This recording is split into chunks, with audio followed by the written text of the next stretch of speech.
आज की कहानी एक ऐसे डकैत की जो राम बाबू और दयाराम गडरिया के लिए काम करता था। आज की कहानी है एक ऐसे डकैत की जिसके संबंध अपनी बहन के साथ भी नाजायज थे। आज की कहानी है एक ऐसे डकैत की जिसके दम पर कई सारे डकैत मारे गए या फिर यूं कह लीजिए कि पकड़े गए। आज की कहानी है एक ऐसे डकैत की जो चंबल का सबसे खूंखार डकैत बनना चाहता था। आज की कहानी सुनाएंगे हम ऐसे डकैत की जो डाकू नहीं हैवान था, जो दोस्ती के नाम पर कलंक था, जो मित्रता के नाम पर कलंक था, जो ईमानदारी के नाम पर कलंक था। आज की कहानी है दस्यु सम्राट चंदन गडरिया की। वो चंदन गडरिया जो चंबल के जंगल में एक छत्र राज करना चाहता था। हमने चंदन गडरिया को बेईमान, मित्रता न रखने वाला व्यक्ति इसीलिए बोला है क्योंकि वो व्यक्ति पुलिस के साथ मुखबिरी करता था और जुर्म की दुनिया में पुलिस के साथ मुखबिरी करने वाला व्यक्ति बेईमान ही कहलाता है। तो हम दस्यु सम्राट चंदन गडरिया की कहानी आपको सुनाने वाले हैं। अब नमस्कार, मेरा नाम कृष्णपाल राठौर है और आप मारो राजगढ़ का यूट्यूब चैनल देख रहे हैं। इस चैनल के जरिए हम खूनी दुनिया में ऐसे ही खतरनाक और खूंखार डाकुओं की कहानी सुनाते हैं। इस एपिसोड में बहुत ज़्यादा प्यार मिलता है, दुलार मिलता है, इसीलिए हम इसे निरंतर रखना चाहते हैं। 10-15 दिन में हम नए डकैतों की कहानी आप तक पहुंचाते हैं। तो आज दस्यु सम्राट चंदन गडरिया की इस कहानी को अंत तक देखिएगा और नीचे कमेंट में बताइएगा कि ये कहानी आपको कैसी लगी। दरअसल शिवपुरी जिले के करेरा तहसील के ममोनी गांव में चंदन गडरिया का जन्म जुझार सिंह गडरिया के घर में हुआ था। जुझार सिंह गडरिया एक छोटे से किसान थे। बचपन से ही चंदन काफ़ी शातिर और तेज दिमाग का था। हमारे भारतीय समाज में हर बच्चा बड़ा होकर डॉक्टर, इंजीनियर या पुलिस में जाकर बड़ा अधिकारी होने के सपने देखता है, लेकिन हम जिस युवक की बात कर रहे हैं वो बचपन में ही ये ठान चुका था कि उसे बड़ा होकर डकैत बनना है और उसका सपना बड़ा होने के साथ ही पूरा भी हो गया। इन दिनों चंबल के बीहड़ राम बाबू और दयाराम गडरिया का कहर झेल रहे थे। इस गांव में दोनों का आना जाना लगा रहता था। राम बाबू और दयाराम पर पुलिस ने 15 लाख रुपए का इनाम घोषित कर रखा था। इन दोनों डाकू भाइयों ने चंबल की धरती पर ऐसा इतिहास लिखा है जिसे कभी भी नहीं भुलाया जा सकता। चंदन धीरे धीरे इन दोनों के जलवे देखकर प्रभावित होने लगा और उसे लगा कि जो सुख चंबल के बीहड़ में है शायद वो इस गांव में नहीं है। अब चंदन को एक लड़की से प्रेम हो गया था, लेकिन डाकुओं की भाग दौड़ की वजह से वह ज़्यादा उस लड़की पर ध्यान नहीं दे पाया। इस गांव में पुलिस आती तो चंदन राम बाबू गैंग को दौड़ाकर पुलिस को आने की सूचना देता था। धीरे धीरे चंदन इस जराइम की दुनिया में फंसता गया। हालांकि अभी तक चंदन पुलिस की नज़रों में नहीं आया था। अब चंदन 19 साल का हो चुका था। चंदन के पिता ने उसकी शादी गीता पाल नाम की एक लड़की के साथ करवा दी थी। शादी के बाद चंदन अब अपने परिवार के साथ रहने लगा था। फिर कुछ दिनों बाद राम बाबू ने उसे अपनी गैंग में शामिल कर लिया। अब वहाँ राम बाबू के गैंग में शामिल होकर बड़ी बड़ी वारदातों को अंजाम देने लगा था। राम बाबू के गैंग में चंदन सबसे ज़्यादा दुर्दांत, दुस्साहसी, पराक्रमी डकैत था। फिर कुछ सालों बाद दयाराम और राम बाबू गडरिया अलग अलग एनकाउंटर में मारे गए। इन दोनों के मरने के बाद इनका गैंग पूरी तरह से समाप्त हो गया। हैरानी की बात यह है कि अभी भी पुलिस फाइलों में चंदन के नाम के आगे डाकू नहीं लिखा गया था। फिर कुछ दिनों बाद चंदन कई डाकुओं की मुखबिरी पुलिस से करने लगा था। पुलिस चंदन के काम से खुश थी, लिहाजा पुलिस वाले कभी कभार उसे खर्च के लिए पैसे भी दे दिया करते थे। फिर एक दिन चंदन के ऊपर क्षेत्र की एक लड़की ने रेप करने का आरोप लगा दिया। कुछ लोग तो ये भी कहते हैं कि पुलिस वालों के इशारे पर ही चंदन के ऊपर रेप का आरोप लगाया गया था, क्योंकि चंदन अब पुलिस वालों की कई बातें अच्छी तरह से जान रहा था जिससे उन पुलिस वालों को दिक्कत हो सकती थी। इसी वजह से पुलिस वालों ने चंदन को इस झूठे केस में फंसा दिया था। हालांकि इस बात के सबूत इंटरनेट पर बिल्कुल भी नहीं मिल रहे हैं। ये जरूर मिल रहा है कि चंदन के ऊपर पहला आरोप रेप का ही लगा था। इस आरोप के बाद चंदन गडरिया पूरी तरह से टूट चुका था। उसे लगने लगा था कि जिस पुलिस के लिए मैंने कई डाकुओं से दुश्मनी मोल ले ली है, उसके बाद भी पुलिस मुझे झूठे केस में फंसा रही है।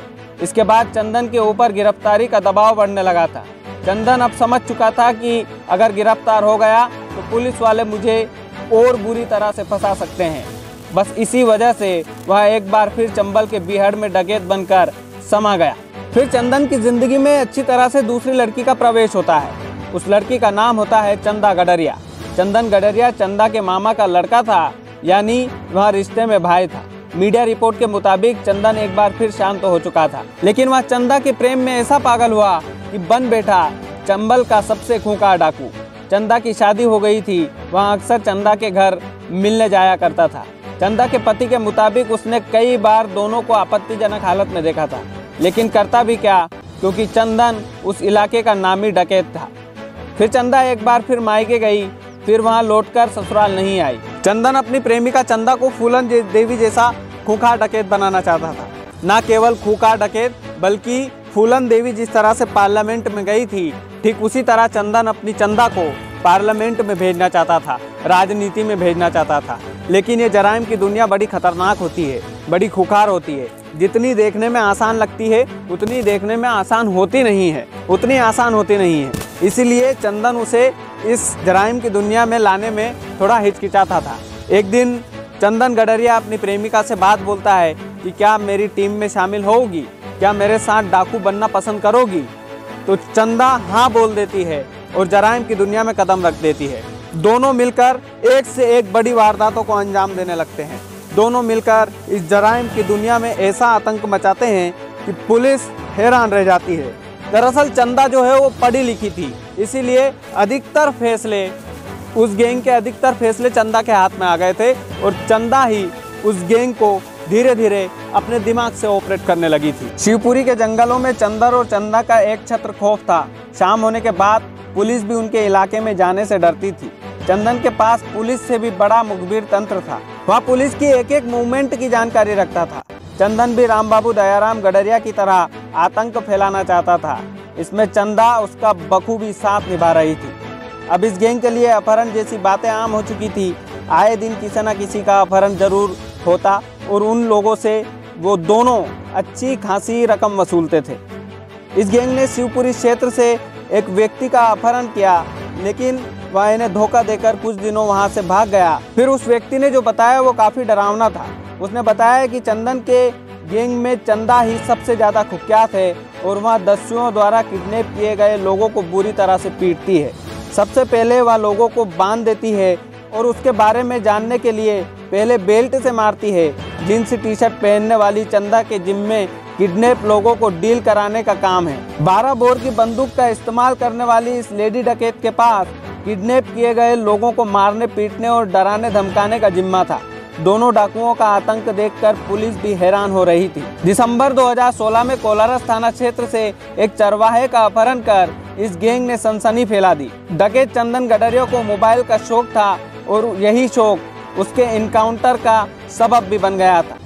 दरअसल 30 जनवरी 2016 को पुलिस ने चंदन गडरिया के मोबाइल की लोकेशन साइबर सेल द्वारा ट्रेस कराई और इसी के आधार पर पुलिस ने चंदन के गैंग को चारों तरफ से घेर लिया। इसी दौरान डाकुओं को शंका हुई तो उन्होंने पुलिस पर फायरिंग शुरू कर दी और इसी फायरिंग के जवाब में पुलिस भी फायरिंग शुरू करने लग गई। सभी डकैत तो भाग गए, लेकिन चंदन गडरिया मारा गया। इनकाउंटर स्थल से चंदन के पास 2 मोबाइल मिले, जिससे साफ होता है कि चंदन के इनकाउंटर में अहम भूमिका मोबाइल की रही थी। चंदन गडरिया दयाराम की तरह खूंखार बनना चाहता था, लेकिन चंदन गडरिया ने दयाराम गडरिया से एक बात नहीं सीखी थी। वो ये थी कि कभी भी दयाराम गडरिया मोबाइल का इस्तेमाल नहीं करना चाहता था। अगर ये बात वो सीख लेता तो शायद चंदन गडरिया आज जिंदा होता और जराइम की दुनिया को चला रहा होता। चंबल का खूंखार डाकू तो था ही, लेकिन अगर वो मोबाइल का इस्तेमाल नहीं करता तो शायद वो आज बच जाता। चंदन गडरिया की ये कहानी आपको कैसी लगी? गडरिया समाज के लिए चंदन गडरिया कैसा था? आप सभी हमें कमेंट में बता सकते हैं, अपना फीडबैक दे सकते हैं। इस कहानी को भी बहुत बहुत प्यार दीजिएगा, सम्मान दीजिएगा। अगर आपने हमारे चैनल को सब्सक्राइब नहीं किया है तो प्लीज़ चैनल को सब्सक्राइब भी कर लीजिएगा।